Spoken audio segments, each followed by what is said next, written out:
What's going on, YouTube? JT's Reborn here, and welcome to my Godzilla vs. Kong review. Finally, after all these years, the movie has been released.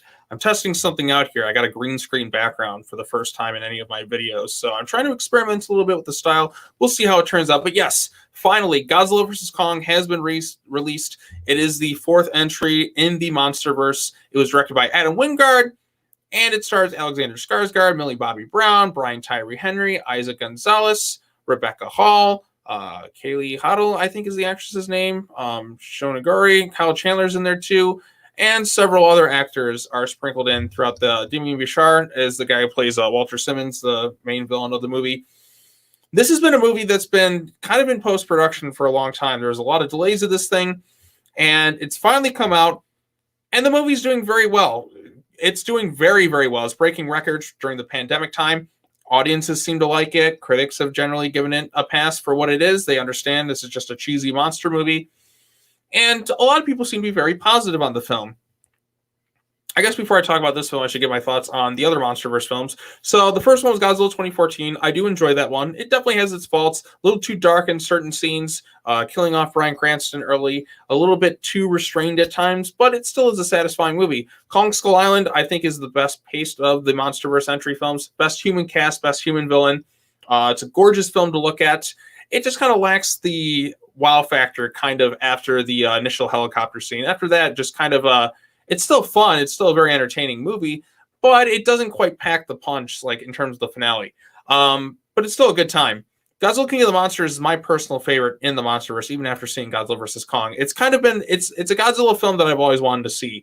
It's definitely catered to my likes and interests. They got the theme music back. Godzilla's a great character. You have Ghidorah as the villain. You got Mothra and Rodan. That was a really special moment for me, seeing all those iconic Toho monsters on the big screen, because I grew up watching a lot of these movies. I love the franchise, and that film was mostly catered to like my tastes as a Godzilla fan. So I really liked it. My favorite scene in the MonsterVerse is when Serizawa has to sacrifice himself to save Godzilla. We'll get to Serizawa when we talk about this next film, because there are some issues in regards to that. But I really love Godzilla King of the Monsters. It's growing on me more and more. There's still like that ending shot is always going to stick with me. So now here we are to Godzilla vs. Kong. And overall consensus, again, I've talked about this on Kaiju Network's channel. I post stuff on Twitter, but I enjoyed the movie. But it definitely feels like it's a rushed movie, if that makes sense. I've even kind of uncovered that there is a lot of this movie that was left on the cutting room floor.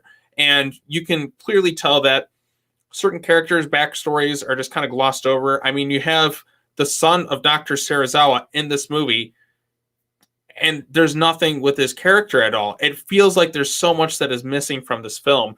And I think there is a substantially longer version, and evidence is pointed out to a lot of scenes being cut. The Zhang Zi, I believe, who was in Godzilla King of the Monsters as the Mothra twin. She's not in this movie. Lance Reddick, who was supposed to be the director of Monarch, he's reduced to like one or two lines. Kyle Chandler's barely in this thing. Jessica Henwick was cast, but she's been omitted entirely.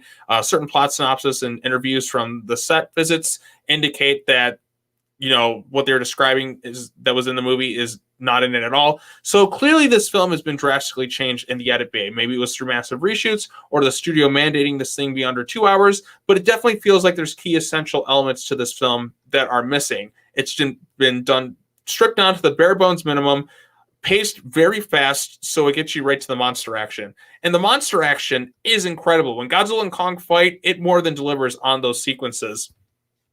Kong himself is a really good character in this film. He's basically the main character. So much is conveyed visually through his face, and he forms this really nice connection with this girl named Gia, who, by the way, the best character in the whole film outside of Kong.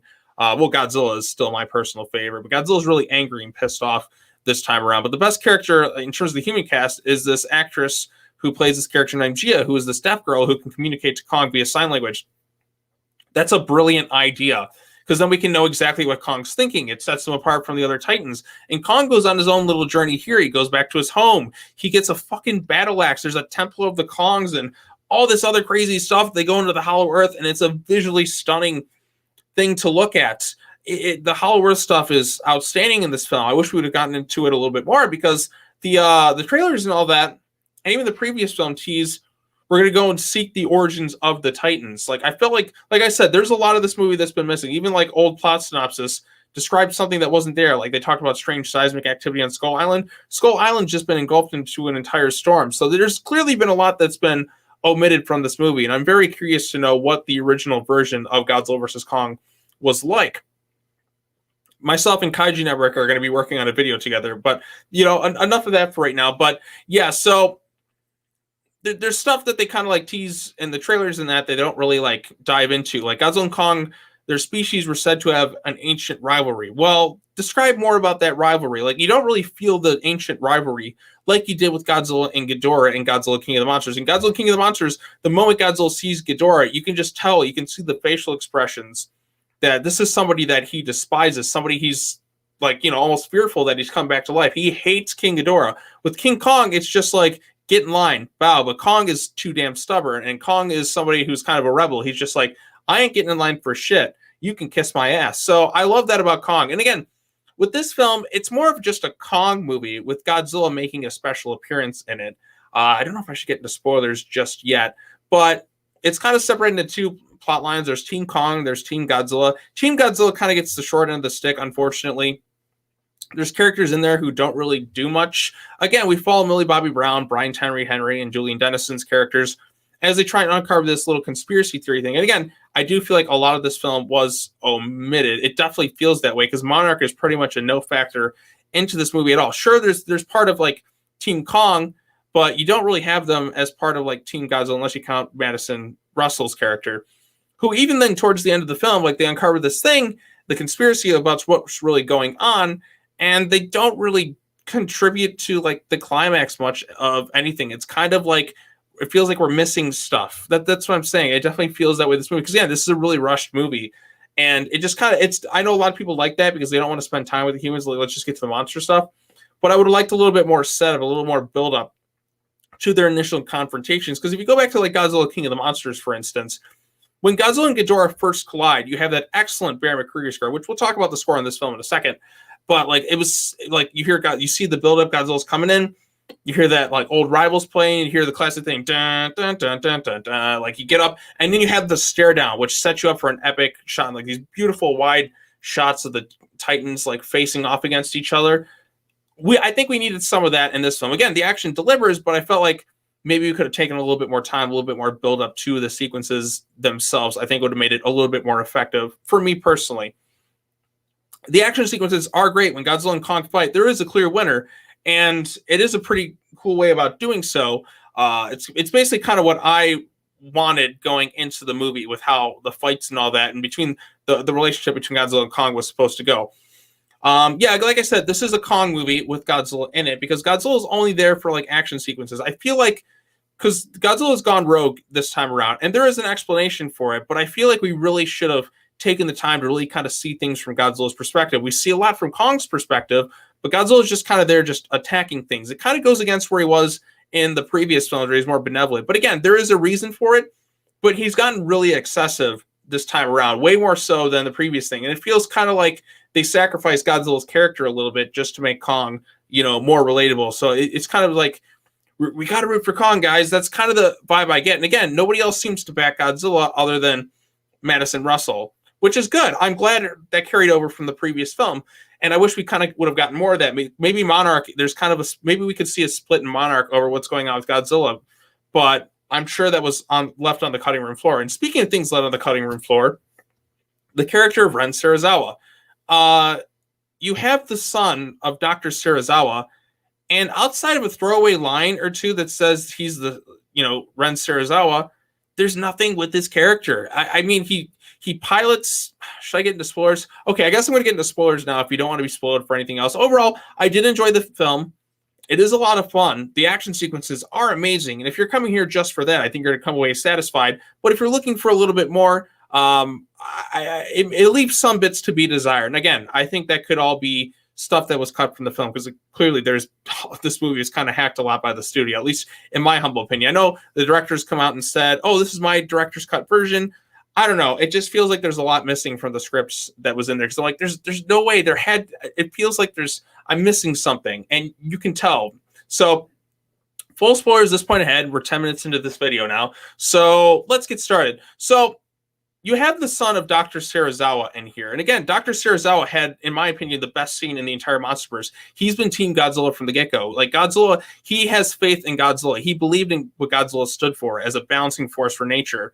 And you have his son, who's the complete opposite of that. He is now piloting Mechagodzilla through some crazy contraption. Mechagodzilla's like strapped to like Ghidorah's skull, or like it's programmed through Ghidorah. It's kind of like Pacific Rim drifting, but I got to wonder what led this guy to this point and what led to this company known as Apex building Mechagodzilla. Again, they built it as a means to go up against the Titans, but what led Dr. Serizawa's son down this path? I'm very interested to know that story, but we never really get that. And the reason I know there had to have been more, because really at the beginning of the film, Godzilla attacks Pensacola, Florida, because there's an Apex base there. And you get this shot where Ren Serizawa is looking out in the distance over Godzilla, and you can see in his eyes, there's a lot of weight to that scene. Like, you can feel like there's more there than that was left on the cutting room floor, but he basically takes him away, and they go off and do their thing. So that's really all we get. And again, if they would have called him something else, I don't think anyone really would be complaining so much, but the fact that this is the son of Dr. Serizawa, the man who gave his life for Godzilla, the man that has, in my opinion, the most important scene in the Monsterverse, the best scene in the Monsterverse is the moment between Godzilla and Serizawa. It's a very tender scene. Serizawa giving his own life to save Godzilla is a nice role reversal of the 1954 film. There's a lot of weight behind that scene, led to Godzilla's rebirth, and that was also the completion of Kyle Chandler's character's arc in the previous film. So, again, you have the son who is now piloting a Mechagodzilla. I just want to know more about that story, and that was kind of a bit bothersome to me. But I guess it could have just all been left on the cutting room floor, because again, this movie feels like it was just so much of it was just kind of cut. But where it does deliver, like I said, is the visuals, is the action sequences. Mechagodzilla shows up. That's all really cool stuff too. And again, the final fight between Godzilla and Kong is breathtaking. Like, there's so much stupid, like there's a lot of bullshit that goes on in this movie too. You can kind of like Godzilla is somehow able to drill like his atomic breath to the center of the earth. There's some ridiculous stuff about how, Team Godzilla with Madison Russell and all them are able to easily break into this government facility at Apex. The fact that they don't really do anything in the climax, like one of them, Josh, who's just kind of a useless character in this film. He's just kind of there to bounce off Millie Bobby Brown's character. And then that's kind of it. Like, you really only needed Millie Bobby Brown and Brian Tyree Henry's character, because Julian Dennison his character doesn't really do anything. Like, he pours a little alcohol on a machine, which temporarily like messes with Mechagodzilla, and then that's it. Like, Millie Bobby Brown, once they finally get there, like there's no like completion. There's nothing that she did that really made a difference. It's not like in King of the Monsters, where she brought the Orca to Boston to stop all the Titan attacks. This time around, she just goes to Apex. They discover the thing, and the Titans ultimately are what stops Mechagodzilla. Like, there's a beautiful sequence with Godzilla and Kong teaming up to stop Mechagodzilla, and it really is great. So I guess we'll get into Mechagodzilla. So Mechagodzilla is really cool. I got my beam battle, which is what I've always wanted to see on the big screen. I wish it was a little bit longer. Again, I feel like some of these sequences would be better if they just took a moment to breathe, really let things play out just a little bit. I think it would have been stronger. So Godzilla and Kong have their fight in the city. Godzilla wins. Kong goes the distance, but he still ends up losing to Godzilla. And Godzilla, like, Kong kind of somebody who refuses to submit. Godzilla's like stomps on him. He's like, gets right in his face, roars at him like, "You better submit." And Kong just like, he still won't give up. He's like, he roars back at him. And Godzilla kind of looks at him in a bit of a respectful way. He was like, "You know what? Go ahead. You're done. You're done. I win." So Godzilla wins the fight. So yes, Godzilla has beaten Kong. Kong just is like, he kind of passes out after his fight because he tried. He gave it his all. He's somebody. He tries to get back up. He's like, "We ain't finished yet," and then he's out cold. And Godzilla's like, "All right, see, I win." Like, Godzilla won the fight. Kong refuses to kind of submit in that sense, because Kong, that's not who he is. He's like, "I'm not getting in line with you. Like, I'm not submitting to you. Like, you can kiss my ass." And I love that about Kong. Kong is great in here. He's like John McClane in Die Hard, just kind of avoiding things. Again, the scene of him jumping off the ship like this, the fact that he's able to do sign language. Kong is fantastic. They finally found a way to make a franchise out of Kong this time around. Like, he is a really great character in this film. He's great. Gia's great. The other cast members, not so much. Eileen Andrews, who is also works with Gia, she's all right. Eisen Gonzalez's character is kind of hammy, but like, she gets destroyed, so that's kind of funny. Walter Simmons, I feel like It kind of reminds me a little bit of King Kong Escapes, because like he runs Apex and he's building this mecha and he's trying to get this like power source from Hollow Earth. That's why they go on their mission into Hollow Earth and they bring Kong with them. I really wish they would have just called it like Element X or something, like as a nice nod to King Kong Escapes. But and he's kind of fun too. I don't know, is he reminds me of the Dos Equis guy from those commercials, like the most stay thirsty, my friends. He kind of reminds me of that. I don't know if it's the same actor or not, but he kind of reminds me of him. So he was kind of fun. I wish he was allowed to be a little bit more over the top, because again, like going back to something like a King Kong Escapes, Doctor Who is a very over the top hammy villain, and he's really funny.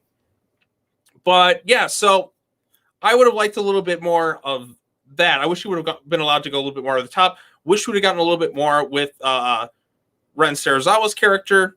And again, I know a lot of people don't like the human element, but I just feel like some bits are missing, and it's just kind of pacing issues I have with the film. It's still an entertaining movie, don't get me wrong. I left satisfied when I left the theater, but I still I still wanted a bit more. Because again, other characters like Alexander Skarsgård's character, I watched a set interview that he did, and he's describing how like the beginning of the film was, or when they first meet him, like he had like a girlfriend, he had all this stuff, and like all this backstory that's just not in the film at all. So there's just not much to the human cast outside of Gia. Kyle Chandler's sorely like missing for most of this movie, and like I said, that's just kind of issues with cutting it. But like, so on the one hand, you get to the kaiju action sooner, which is what a lot of people want. So if you're looking for that, you're going to get that. But if you wanted the story to have a little bit more depth and meaning with the characters, that's going to be sorely lacking this time around, unfortunately. I just wish we could get both. You know what I'm saying? I want both in these kaiju films. Again, the kaiju are the main characters in the film, but if I know that there's stuff that's been kind of hacked a bit with the stories, I feel like it would have made a stronger film for me personally. So I am interested to see if they'll ever release those scenes on the Blu-ray or something, because I am intrigued to know what this movie originally was. Because again, it's set up that it was supposed to be going to the Hollow Earth looking for the origins of the Titans, but now it just was like, oh, we're going for a power source. You can't get to Hollow Earth without these vehicles. It just felt like things kind of seemed a bit rushed to me at times. But where it delivers, it counts. After Godzilla wins the fight against Kong, we'll get to the ending really quickly. After he wins the fight against Kong, he fights Mechagodzilla. And Mechagodzilla, we see earlier on the film, he's fighting... I guess I should talk about the other time. Mechagodzilla rips a skull crawler in half, easily destroys it, but they need a power source from the Hollow Earth because it's just not powerful enough to keep Mechagodzilla going. It's kind of bullshit science how it all works. Oh, we can duplicate the power. It's confusing stuff. You just kind of have to accept the ridiculousness of some of it. Otherwise, you're just going to be pretty angry going to this thing. Kong fights other things in the Hollow Earth. He fights these warbats, which is kind of a cool sequence. He like drinks their blood or whatever, which is pretty hardcore. You have these Hellhawk things, which look like penguins within their faces, that are killing people. So the Hollow Earth stuff is really cool. And like, there's like some really awesome sequence where Kong's just kind of figuring things out, and he's kind of floating through the air with the gravity, because gravity's kind of like really ass backwards there. So it's kind of bullshit science, but it's pretty cool stuff. I really like the Hollow Earth stuff, and I hope they kind of explore things a bit more, because the Temple of the Kong stuff is really cool. So we got that. Going back to the ending, Godzilla beats Kong. Kong is just knocked unconscious. He's pretty much dying at this point, so they have to restart his heart later on. So Godzilla's there. He faces off against Mechagodzilla, who is now the memory of King Ghidorah possessing it. So King Ghidorah has taken possession of Mechagodzilla through some weird techno-battle drip technology. So it's as if Godzilla's fighting Ghidorah, a Mecha King Ghidorah, if you will, just through the brain of Ghidorah, which is doing psychic stuff. I don't know, like there's some weird Pacific Rim drifting shit. They explain in the movie, it's still kind of confusing. Like Ghidorah is like a super psychic computer or something, allowing them to pilot the whole thing. So there's that. There's also a funny scene where Walter Simmons gets killed by Mechagodzilla after giving some dumb villain speech. That I thought was the funniest scene in the movie. So Godzilla fights Mechagodzilla. It's very one-sided. Godzilla gets his ass handed to him badly at the hands of Mechagodzilla. It's not even close. Godzilla can barely get any blows in. He's just simply outgunned in every single way. So Gia and Nathan and Eileen, they go to Kong. Gia senses Kong's heart is slowing down, so they have to restart Kong's heart because he's dying, which Nathan does using the Hollow Earth aerial vehicles, the Heaves. And then Gia communicates with Kong. And again, Gia, the young actress, is really, really good here. So she does her thing. She talks to Kong in sign language. Is like, that's the enemy. Godzilla is not the enemy. Kong's a little reluctant because he doesn't want to help Godzilla. But ultimately, as Godzilla's about to get like the kiss of death done to him, again, because Mechagodzilla just beats the shit out of Godzilla. I don't think I've ever seen Godzilla get his ass handed to him this badly by another character. Because Mechagodzilla is just way more powerful than him. He's way more powerful than Ghidorah, as this is shown. Godzilla just stands no chance. Again, you could argue that he's exhausted from fighting Kong and just getting hurt. But this was a lot for Godzilla to take on. So he's there. Mechagodzilla's about to kill him. Kong comes in and saves Godzilla by starting to fight him. And as Kong getting hurt, Godzilla comes in. The two of them start to team up against Mechagodzilla. And it is a really cool moment. It's kind of what I wanted to see. They're starting to beat the shit out of him. Mechagodzilla still kind of outclasses him. Kong grabs the axe. Godzilla, after learning about how the axe gets kind of supercharged, he breathes his atomic breath, and he supercharges the axe for Kong to use against Mechagodzilla. So Kong uses the axe, rips the head off, and just ultimately destroys Mechagodzilla, with Godzilla having charged the axe. And again, it's really cool how you get to see Godzilla's intelligence at play here. I just wish we would have gotten more scenes with Godzilla, just kind of being like understanding things more from his perspective. Again, we spent so much time with Kong. I feel like we need to spend more time with Godzilla to understand why he was going so hostile. Like maybe they do something kind of like what they did with Gia, where they go in, where they showcased how she was deaf by like showing how like they zoomed in kind of her ear, and then like the sound kind of like changes in the film. I would have liked that. Maybe we like go inside Godzilla's head. We can see things from his perspective, and we see that the Mechagodzilla, which is really Ghidorah's skull, is just haunting him, and all he sees in his mind and hears in his mind is Ghidorah. I think that would have been kind of cool, like maybe like a psychological thing, like really traumatizing Godzilla. I don't know how he could have done that visually, but I feel like he could have done that. And then we could really see that Godzilla is just kind of going berserk because he's haunted by the memory of King Ghidorah. Again, that's where I'm kind of like in my head, that's how I see it. But I really wish they would have orchestrated that a bit more on film. So they beat Mechagodzilla. Then we have Kong and Godzilla have a final stare down with each other. Kong's got the axe. He's ready to fight. And then he looks at Godzilla. He looks at the axe. And then he sets the axe down. Like, look, I'm done with this shit. And Godzilla roars just like, are we going to do this again? Kong puts down the axe. Godzilla roars and is like, okay, I'll count that as maybe submitting and getting in line. Because Kong's just like, look, dude, I don't want to fight you anymore. We've gone through enough. I saved your ass. So you go home. Godzilla goes off into the sea. It's kind of rushed a bit towards the end. Then we see Kong, his new home is in the Hollow Earth. Again, like there's Skull Island is like in some weird dome going on. I don't know what happened with Skull Island. Like maybe the graphic novels that are supposed to be coming out next week will explain it. But Skull Island has substantially changed. So yeah. So what else can I say about this film? So yeah, that was it. That's Godzilla versus Kong. Like I said, it is a bit rushed. It definitely delivers on the action bits you want. And like as for Kong as a character, having lost to Godzilla and still going out of his way to save him, that makes him really heroic. So again, Kong is kind of the MVP of this movie along with Gia. Godzilla is still my boy. I mean, he's Godzilla. He's my favorite. But it definitely did feel like he kind of got the shaft in terms of characterization this time around. Because again, it kind of contradicts some stuff in like the previous films. I mean, again, I get why he's doing it, but he kind of goes to some extremes this time around. He's kind of a dick this time around. Like he has no real reason to want to attack Kong other than he's just kind of in his territory. Kong's kind of minding his own business. Because Godzilla, like, I don't know, it just kind of bothered me that he was made to be so much of a dick when he was very benevolent in the previous films. And again, I understand sort of what's going on, but I just feel like we should have gotten more time with Godzilla, too, as a character and really understand both sides of their perspectives. So, yeah, that's Godzilla versus Kong. Not sure what else I could say. In terms of the future of the MonsterVerse, I don't know where they're going to go from here. I think there's so much worth exploring in terms of the Hollow Earth because there's a lot left down there that they haven't gotten to yet. I want to know more about... I wish they would have kind of delved a little bit more into the ancient rivalry between Godzilla and Kong. I think that would have made things a little bit stronger because in the trailers they hint, oh, this Godzilla and Kong war, but we never really got into it. We never really learned the backstory of it. Again, there's stuff... It's probably because a lot of the stuff got cut. That's my theory, but... Overall, I did enjoy Godzilla vs. Kong. It is a fun film. Music. Oh, yeah, the music. The music score musical score by Junkie XL. It has its good moments with Gia and Kong. Godzilla's theme works for some action bits, but you're going to be left missing Bear McCreary's score. At least I was in particular. I'd probably rank Junkie's score third in terms of the MonsterVerse. Why they didn't bring back Bear McCreary's music, the main Godzilla theme, is beyond me. I think it's a really dumb idea. They just brought it back, and now you're taking it away. You know how much that music added so much to that other film. It really made every scene feel so big and massive and immaculate and emotional. Like, that's one of the best Godzilla scores of all time. It's a real disappointment that Bear McCreary didn't come back. A lot of the score isn't that memorable. There's some good elements to it, like the Kong stuff, but the Godzilla stuff, it just kind of feels more generic.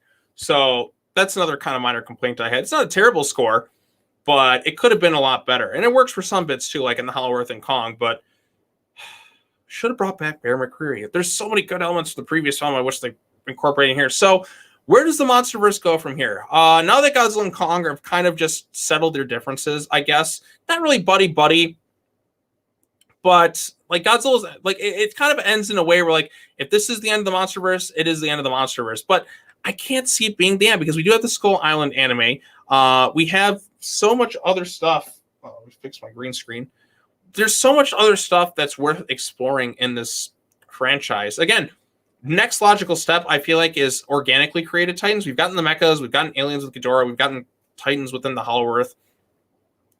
Organically created Titans are the next logical step, and there's also hints of alien life forms or aliens coming to the film. Because again, they talk about other things like Roswell Station and Monarch. Like they're constantly kind of it's little background things that leads me to believe that aliens are the next step in this franchise. We're probably going to get an alien invasion. Godzilla and Kong and the other Titans are going to have to team up and with the humans to save their planet. I think that'd be kind of cool. Other things I want to see, Destroya, I feel like is like there's a couple of things I feel like they're going to go with, at least in theory. Destroya is one. Destroya, alien invasion, and I think the other logical step would be to have Godzilla Jr. You got to have Godzilla Jr. in the MonsterVerse. I think Son of Godzilla did a great job humanizing Godzilla as a character, making him really more relatable to audiences. Because like you can see him acting as a father towards his son, and it feels like you've seen that in real life, and that's really interesting direction to go in with the kaiju. I think that would make and Godzilla Jr. would win over the hearts of a lot of audience members if you make him more like likable towards humans. Like let's say he's in stark contrast to Godzilla, like he really likes people. And Godzilla just kind of tolerates them, is like, stay in line.